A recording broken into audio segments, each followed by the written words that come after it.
चुनाव में आम आदमी पार्टी की हार पर अरविंद केजरीवाल की पहली प्रतिक्रिया। दिल्ली विधानसभा चुनाव में आम आदमी पार्टी की करारी हार के बाद पार्टी के राष्ट्रीय संयोजक अरविंद केजरीवाल ने अपनी पहली प्रतिक्रिया दी है। उन्होंने जनता के फैसले को स्वीकार करते हुए कहा कि यह उनके लिए आत्ममंथन करने का समय है। केजरीवाल ने कहा, हमने दिल्ली की जनता के लिए ईमानदारी से काम किया, लेकिन शायद हम लोगों तक अपनी बात ठीक से नहीं पहुंचा पाए। हमें अपनी गलतियों से सीखकर आगे बढ़ना होगा।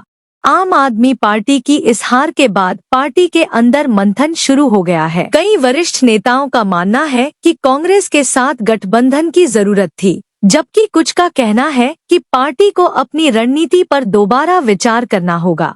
केजरीवाल ने आगे कहा, हम संघर्ष करने वाले लोग हैं, हार से घबराने वाले नहीं। हम जनता के बीच जाकर उनकी समस्याओं को समझेंगे और उनके विश्वास को दोबारा जीतने की कोशिश करेंगे।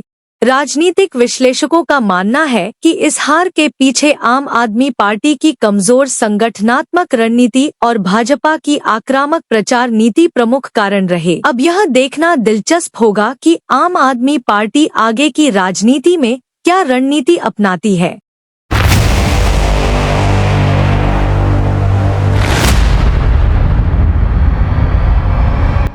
पोल खोलूंगा, पूरे देश के सामने पोल खोलूंगा और पूरे देश को बताऊंगा कि कैसे तुम महाराष्ट्र चुनाव जीते, कैसे तुम हरियाणा चुनाव जीते।